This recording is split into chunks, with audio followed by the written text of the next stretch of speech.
So yun nga guys, no. So hindi ako magluluto ngayong gabi, no. Gusto ko lang mag-vlog ng gusto kong gawin. So bali natid ko nga kay Saldimar. Hello, shoutout Saldi. Ang kanyang order na 1 kilo na chicharong bulaklak. Matagal niya na nga itong in-order. Ngayon ko lang naidaan. At diretso sundo na rin ako kay Mrs. Andito na nga pala ako sa Makati. Yan. So magkakatabi lang yan guys. Abinson, Landmark, Greenbelt, Glorieta, TSM Makati. So yun nga guys, kung mapapansin nyo, no, ang hirap dito pag walang service. Yan yung pila sa sa jeep, mga pauwi na yan. So buti na lang talaga may service kahit paano. Yan, yung pila tingnan nyo hanggang doon, no. Yan, so medyo maulan na nga guys. Nung pumunta ako is wala pa, no, naka-jacket lang ako or naka-suit lang ako nung yan yung long sleeve na NMAX. So yan, medyo nawala na yung pila. Yan na nga si Mrs. Pababa na at nakita ko na siya. Yan. So gulat nga siya, naka-video daw pala. Ayan, so nagkapote na nga kami guys kasi baka biglang lumakas yung ulan. May patak-patak na nga at hindi ko na nga na-video yung pagsusuot namin ng kapote. So medyo nagmadali na kami dito guys. Ayan. So yun nga. Hindi mo na ako nagluto ngayon guys. Gusto ko naman may iba. Baka sawang-sawa na kayo sa pagluluto. Ayan, so biyahe na kami pauwi. Pabalik sa bahay. Ayan.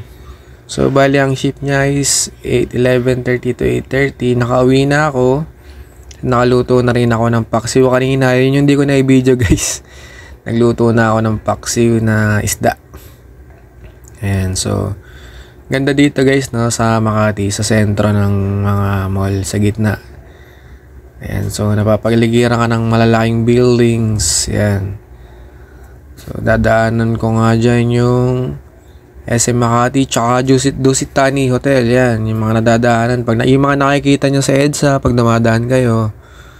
Ayan, so stoplight muna tayo guys at may tumatawid. Nag-red siya. Ayan nga, Glorieta. Natanaw nyo ba? Ayan.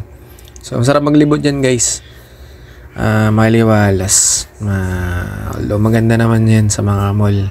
Lalo na dyan kay SM. Yes. Proud SM employee. Ayan, so ayan, pauwi na nga kami ni Mrs. Ayan, yung mga dinadaanan namin pag sinusundo ko siya tuwing gabi. So hindi naman din pare-parehas yung schedule na, paiba-iba rin. Minsan di na ako nakakaluto, diretso hatid sa kanya. Or pag 8 naman ng uwi niya, yun yung time na nakakapagluto ako. Yan. Tapos pag Sunday, minsan di ko na sinusundo pag Sunday kasi hindi naman mahirap sumakay pag Sunday tsaka mabilis ang biyahe. So sobrang bilis lang ng biyahe dito sa Makati kasi sobrang lapit lang naman ito sa Bikutan. Ang mahirap lang dito, mabilis siya pag may service ka. Pag wala, isos, grabe ang traffic. Abuti ka ng siyam-siyam dito. Yan nga, nag-bike lane nga akong dumaan guys, no. So pag malapit na kami din sa inis ng no contact comprehension, kakaliwa na ako dyan. So hindi naman siya ganun kahigpit dito guys kasi yung motorcycle lane is sinasakop na rin ng mga 4 wheels. So diba, paano naman yung kaming makakadaan? So as long as wala naman masyadong dumadaan na bisikleta rito, pwede naman dumaan yung motor, sabi ni Chantino. Yan, siyempre pag sinabing no contact apprehension, hindi ka nahuli na enforcer dyan. Pero ang masakit dyan is nakaka-capture yung plate number mo or yung plaka mo.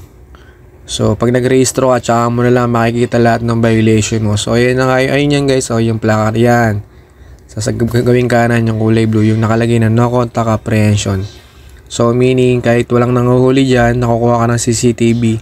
Kaya pagdating nung kamaliwana ako, so far wala naman akong violation pag nagre-renew ako ng rehistro. So siguro naintindihan nila na sinasakop na ng 4 wheels yung motorcycle lane. So yun nga, no, habang nagbabiyahe kami, nakita ko yung FJ Cruiser na aking pangarap. Yan. So sana someday. Nakikita nyo ba guys yung kislat ng kidlat? Eh no, kami kidlat siya guys. So pakyat na kami at kakaliwa na kami yan sa Osmeña Highway. Lalabas na kami ng EDSA. Ayan, so yan yung mga dinadaanan namin guys pag pauwi, ano. Yan, kumikidlat-kidlat guys. So sabi ko nga tigil namin yung pagbibideo at medyo delikado na guys. So ayun, May kislap-kislap na yung ulap at kalangitan. Nagagalit na siya. Ayan guys, so pinastop ko na nga muna sa pagbibideo si Mrs. Sabi ko yung mamaya na lang pagdating sa bahay at medyo delikado na.